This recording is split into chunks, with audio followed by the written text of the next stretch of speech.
She slapped me in front of 130 guests. The sound cracked louder than the music, sharper than the clinking of glasses. My cheek burned, but my voice stayed calm. I didn't argue, I didn't beg, I just turned and walked out of the hall. As the doors closed behind me, I pulled out my phone and made a single call. 30 minutes later, when the man walked through those same doors, every face in that room turned pale. My new daughter-in-law dropped her glass. My son's shoulders slumped. And then came the tears. But let me take you back. I raised my son alone. His father died when he was young, leaving me with nothing but debts and a boy who looked at me like I was his entire world. I worked 3 jobs. I sacrificed sleep, comfort, and years of my own life to buy us a home, a small apartment that became our fortress. Every scratch on its walls, every chair, every book, I had paid for with my sweat. That place wasn't just brick and plaster. It was proof that we had survived. Proof that I had given my son stability, even when the world tried to take everything. So when he met her, I welcomed her. I wanted to believe she'd love him like I did. I wanted to believe he'd finally have his own family, his own happiness. I was wrong. It started small. Her comments, sharp as glass, always disguised as jokes. Your apartment is cozy for now. Or, you don't really need all that space at your age, do you? She wanted the apartment. She didn't hide it. She spoke about it like it was already hers. My son laughed nervously each time, avoiding my eyes. That avoidance told me everything. He had promised her my home, promised her my life's work.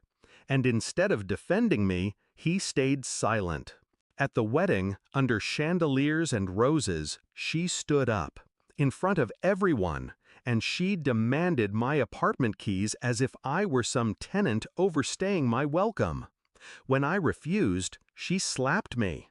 Her hand trembled. Mine did not. I left quietly, but inside, something sharp settled into place. I wasn't going to fight her. I was going to end her. The shift.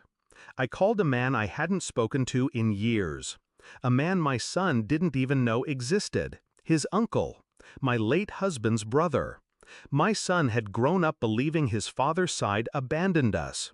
He never knew the truth. They wanted nothing to do with me, but they adored the boy. And while I worked 3 jobs, they built fortunes. Quietly, ruthlessly. I kept them away to protect him, to raise him without the poison of money. But that night, when his new bride slapped me, I decided to let the poison in. The man who walked into that wedding hall wasn't just anyone. He was power in a tailored suit. He was blood my son had never met but could never deny. When my daughter-in-law saw him, her face drained. She knew the type.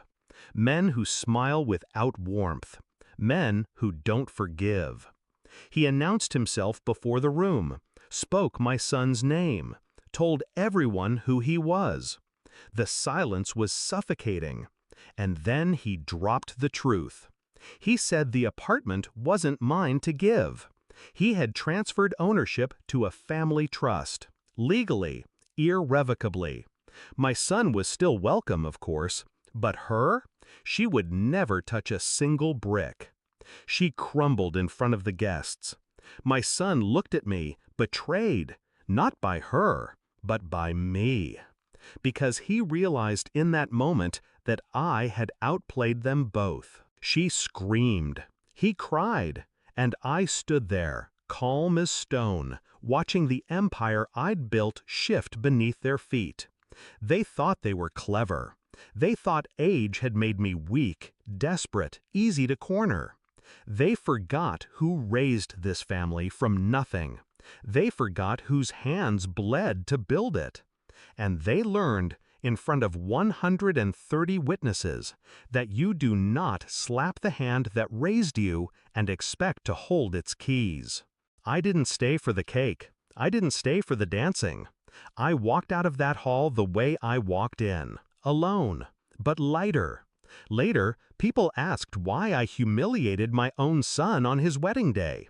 I tell them this: I didn't humiliate him. He did that himself when he chose her greed over my sacrifice. I simply revealed the truth.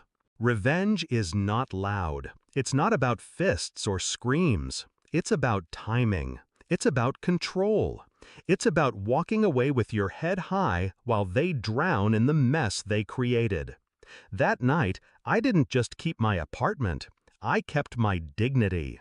And they kept their tears.